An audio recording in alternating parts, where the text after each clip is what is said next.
You might know what it's like when you get off to sleep quickly, or you've taken a while to get to sleep, and you wake up in the middle of the night.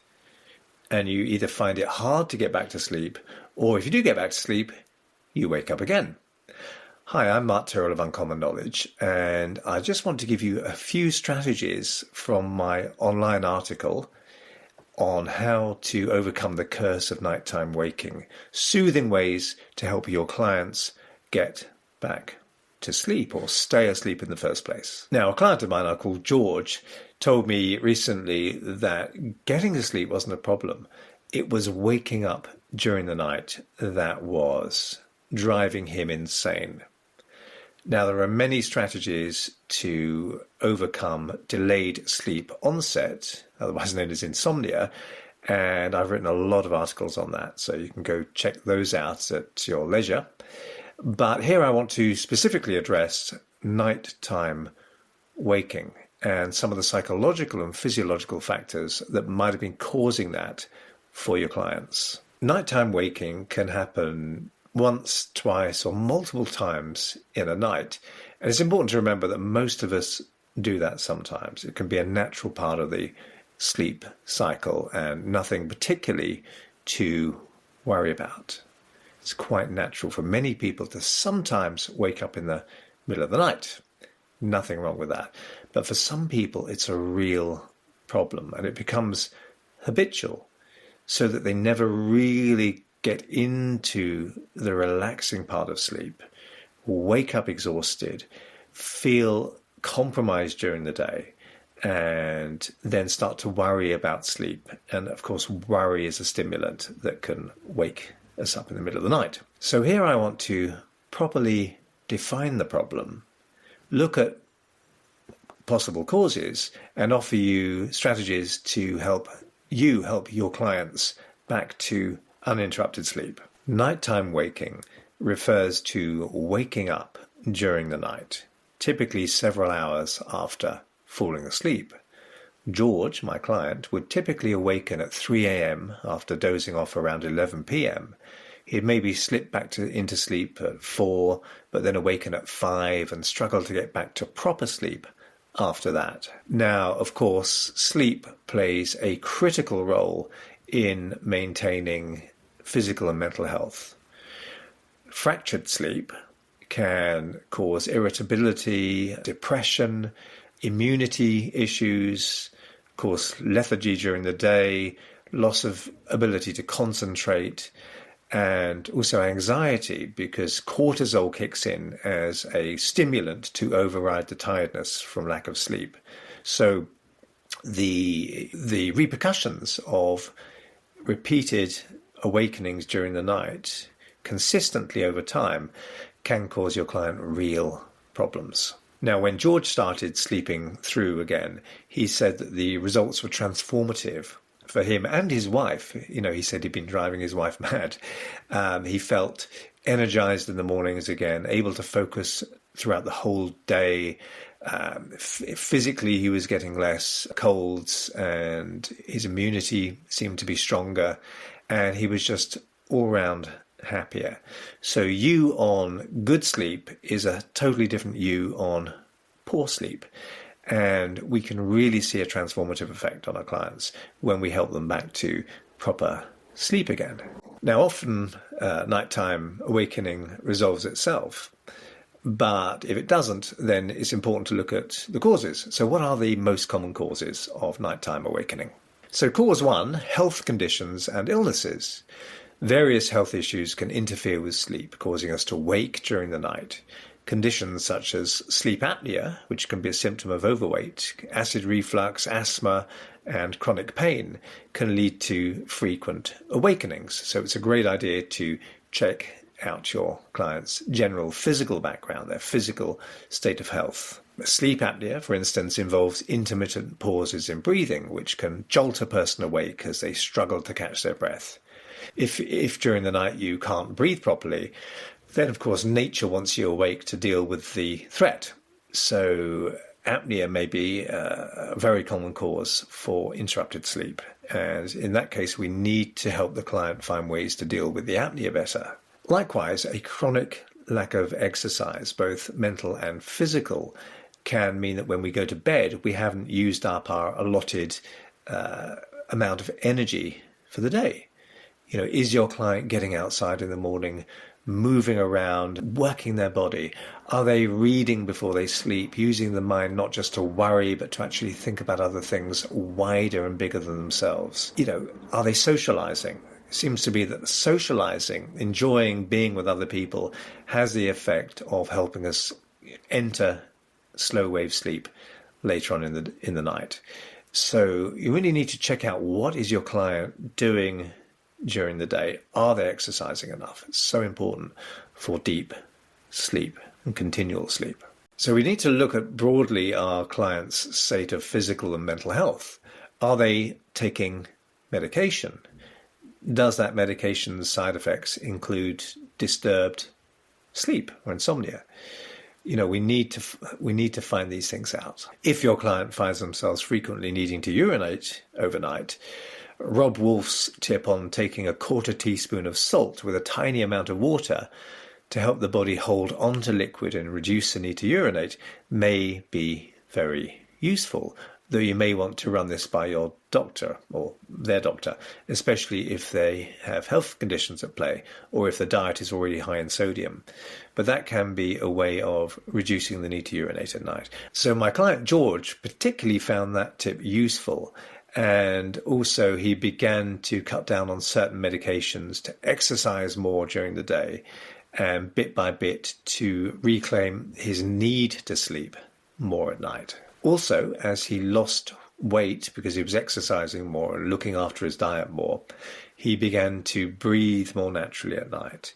And his snoring stopped, or at least greatly diminished, which was great for his wife as well. But sometimes it's what's on someone's mind that may be ripping the fabric of sleep for them, preventing them getting to sleep, but also waking them up during the night. So we need to look, what's the emotional state of play for the person? Certainly, interrupted sleep can damage the equanimity of a person's emotional life, but also what was happening before or around the time that sleep started to be interrupted for the person. Were they physically ill? Were they emotionally upset about something? So we need to look at the emotional side of things. So cause 2, anxiety and emotional problems. Anxiety, depression, and general stress, and inability to properly switch off can all spoil sleep quality. This makes sense if we think of worrying as a stimulant like caffeine, which keeps us alert and prepares for physical threat. In fact, not just anxiety, but all emotions cause us to be restless and cause us to pay attention to them. They're demanding, like needy children. They want you to pay attention to them. If you're angry, anxious, jealous, or whatever it might be, insecure, then those emotions want you to be alert, to be awake to them.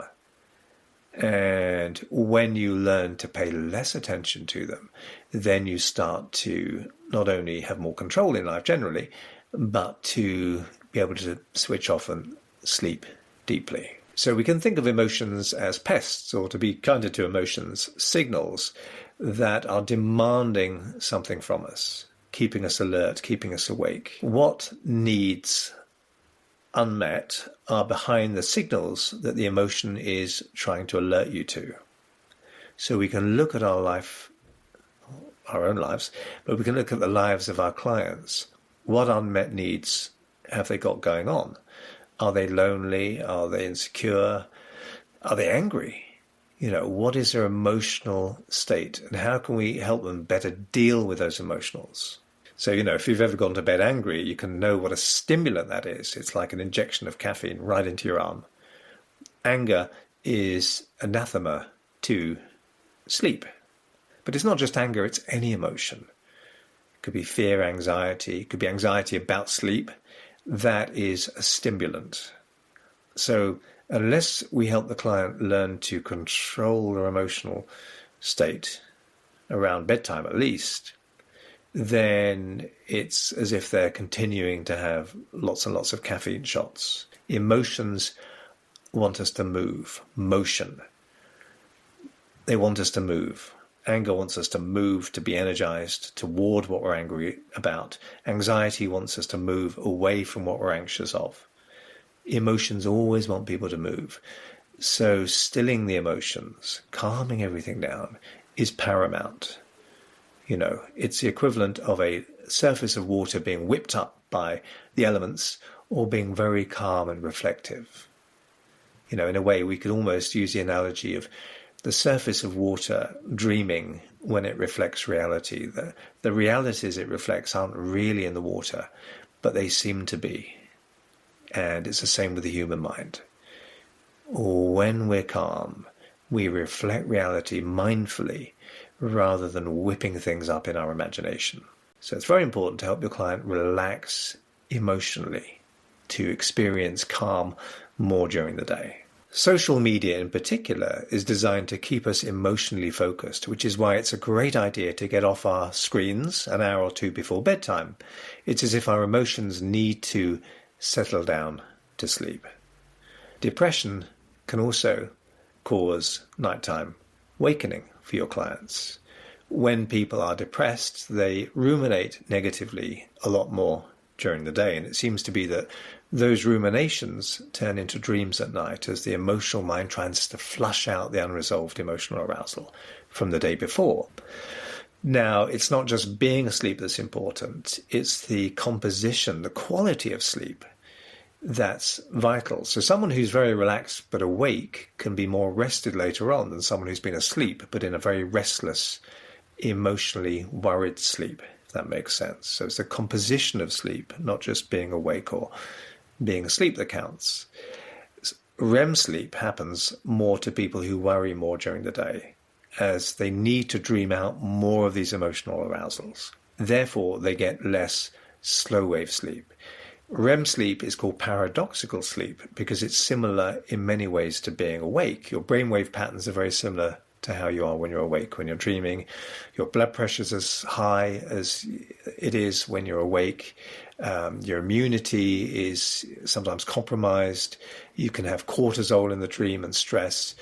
So dream sleep isn't the restful part of sleep. The restful part of sleep is slow wave sleep between dreams. That's what we want to encourage in our clients. So as they worry less during the day, they reclaim their slow wave sleep and are much less likely to be interrupted during the night and feel better when they wake up in the morning. It's much easier to wake someone up when they're dreaming than when they're in slow wave sleep. If you see someone dreaming, the rapid eye movements are working, you can wake them up much more easily from that state of consciousness because it's so similar to being awake. But if they're in slow wave sleep, it's much harder to rouse someone.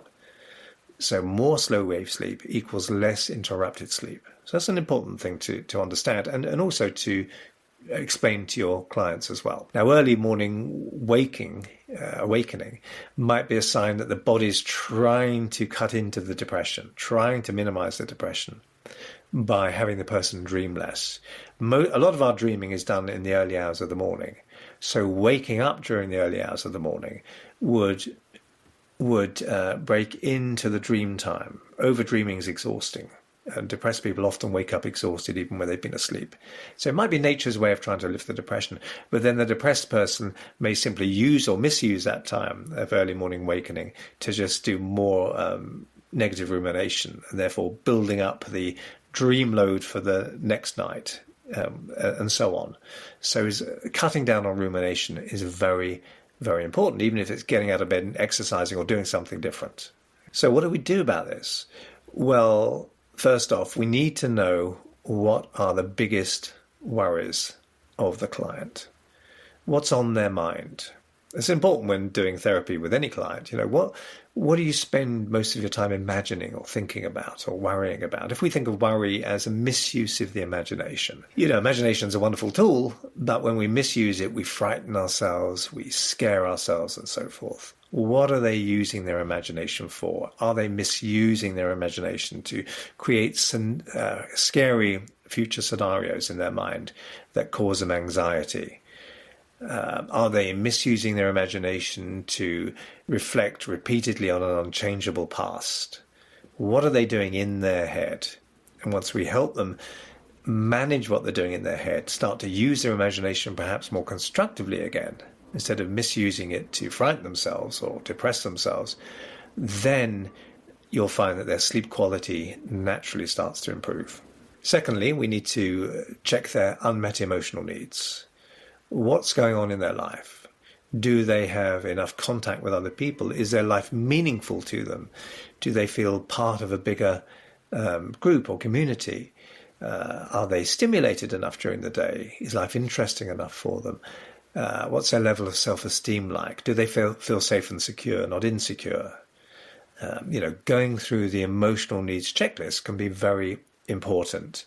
Once we start helping a client feel that they're safely and sustainably meeting their emotional needs, then they don't go to bed hungry, so to speak, for the completion of that need.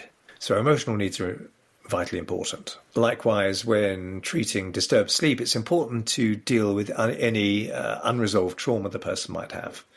So if they've got PTSD patterns, flashbacks, nightmares, and so forth, then helping ameliorate the traumatic memory or memories will immediately translate into them sleeping better. I work with a woman who'd had an extremely traumatic period between the ages of 12 and 18, in which she was repeatedly raped by her uncle.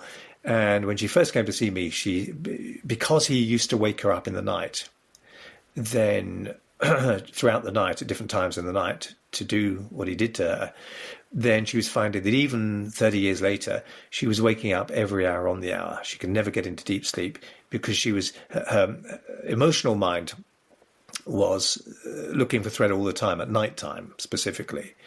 Now, once I'd used the rewind technique to ameliorate those memories, so they're no longer traumatic memories, but narrative memories, she found immediately that she started sleeping through.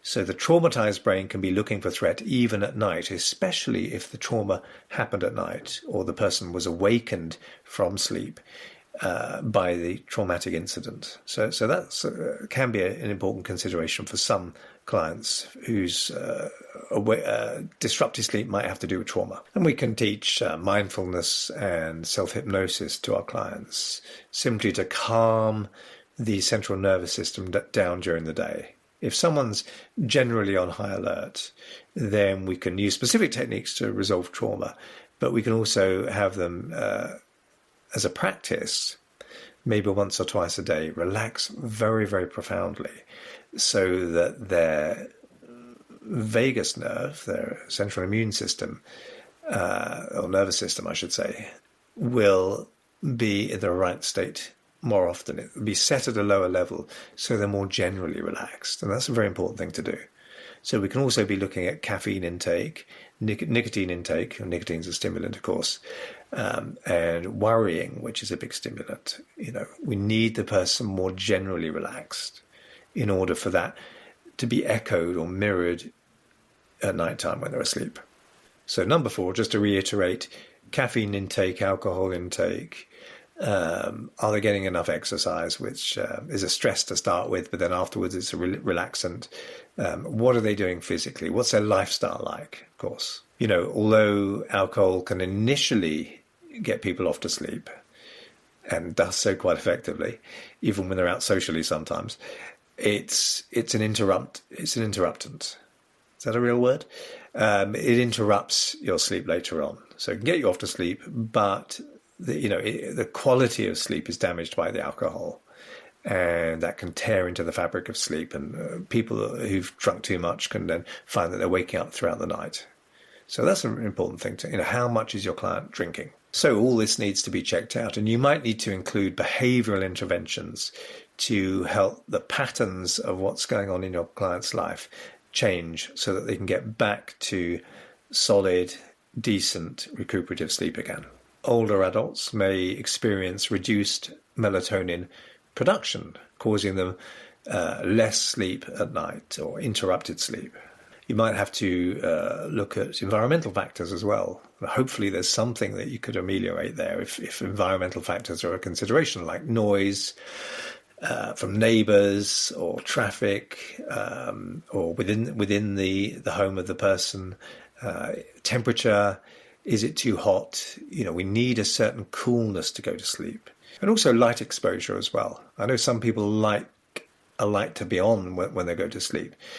But in order to send the right signals to the brain that it's time to switch off and go to sleep, then there does need to be a certain dimness as well.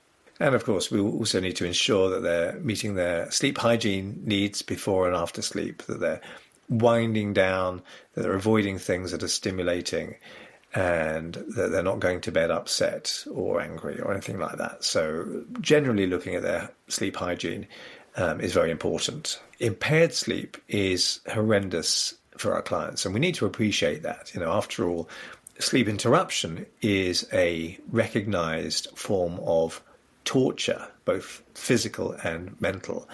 So it can be torturous for our clients, and anything we can do to ameliorate that is vitally important and can really be restorative and transformative for our clients. So I hope you found that useful, and if you did, please hit like and subscribe. And if you want to know when my next video is out, then hit the notification bell below this video. I'm Mark Tyrrell of Uncommon Knowledge, and if you want to receive my email newsletter straight to your inbox, then you can go to unk.com/blog. That's unk.com/blog. Thanks for watching, and I hope you got something from this.